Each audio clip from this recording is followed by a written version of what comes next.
ಮತ್ತೊಂದು ವರ್ಷದಿಂದ ಗ್ರಹಣ ಹಿಡಿದಿರುವ ಪ್ರತಿಷ್ಠಿತ ಸರ್ಕಾರಿ ಸಂಸ್ಥೆಗಳಿಗೆ ಮತ್ತೆ ಜೀವ ಬರುವ ಲಕ್ಷಣಗಳು ಕಾಣ್ತವೆ. ರೈತರ ಜೀವನಾಡಿಯಾಗಿರುವಂತಹ ಕೆಎಂಎಫ್ ಹಾಗೂ ಅಪೆಕ್ಸ್ ಬ್ಯಾಂಕ್ಗೆ ಅಧ್ಯಕ್ಷರ ಆಯ್ಕೆಗೆ ಮುಹೂರ್ತ ಫಿಕ್ಸ್ ಆಗಿದೆ.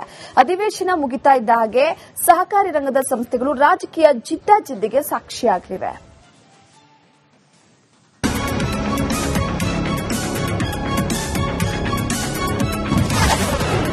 ಕೆಎಂಎಫ್ ಅಪೆಕ್ಸ್ ಬ್ಯಾಂಕ್ ಅಧ್ಯಕ್ಷರ ಆಯ್ಕೆಗೆ ಮುಹೂರ್ತ.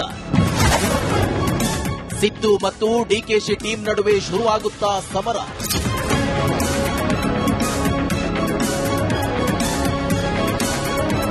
ಕಳೆದೊಂದು ವರ್ಷದಿಂದ ಕೆಎಂಎಫ್ ಅಧ್ಯಕ್ಷರ ಆಯ್ಕೆ ನಡೆಯದೆ ನೆನೆಗುದಿಗೆ ಬಿದ್ದಿದೆ.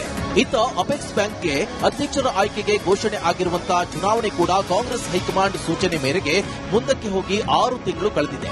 ರಾಜ್ಯದ ಪ್ರತಿಷ್ಠಿತ ಸರ್ಕಾರಿ ಸಂಸ್ಥೆಗಳು ಆಡಳಿತ ಅಧಿಕಾರಿಗಳ ಅಡಿಯಲ್ಲಿ ನಡೆಯುತ್ತಿವೆ. ಹೀಗಾಗಿ ಈ 2 ಸಂಸ್ಥೆಗಳಿಗೆ ಅಧ್ಯಕ್ಷರ ಆಯ್ಕೆಯಾಗಬೇಕು ಎಂಬುದು ಒತ್ತಾಯ ಇದ್ದೇ ಇದೆ.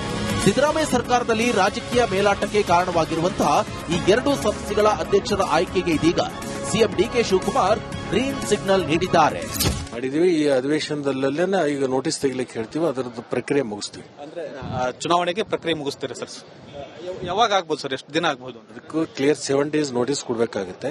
ಒಂದೆರಡು ಸೋಮವಾರದ್ದು ಮೋಸ್ಟ್ಲಿ ನಾನು ನೋಟಿಸ್ ತೆಗಿಲಿಕ್ಕೆ ಹೇಳ್ತೀನಿ. 7 ಡೇಸ್ ಕ್ಲಿಯರ್ ನೋಟಿಸ್ ಕೊಟ್ಕೊಂಡು ಪದಾಧಿಕಾರಿಗಳನ್ನು ಆಯ್ಕೆ ಮಾಡ್ತೀವಿ. ಸಿಎಂ ಅವರು ಇದಕ್ಕೆ ಸ್ಪಂದಿಸಿದ್ದಾರೆ ಸರ್? ಹೇಳಿದ್ದಾರೆ, ಮಾಡ್ಲಿಕ್ಕೆ ಹೇಳಿದ್ದಾರೆ, ಮಾಡ್ತೀವಿ.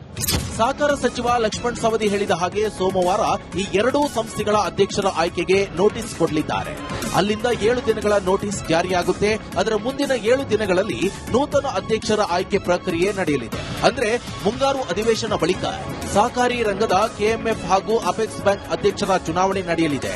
ಹೀಗಾಗಿ ಮುಂದಿನ ದಿನಗಳಲ್ಲಿ ರಾಜಕೀಯ ಜಟಾಪಟಿಗೆ ಈ 2 ಸಂಸ್ಥೆಗಳ ಅಧ್ಯಕ್ಷರ ಆಯ್ಕೆ ಕಾರಣ ಆಗಲಿದೆ. ಈ ಹಿಂದೆ ಸಿದ್ದರಾಮಯ್ಯ ಹಾಗೂ ಡಿಕೆ ಶಿವಕುಮಾರ್ ಟೀಮ್ ನಡುವೆ ಗದ್ದುಗೆ ಹಿಡಿಯಲು ಭಾರೀ ಪೈಪೋಟಿ ನಡೆದಿತ್ತು.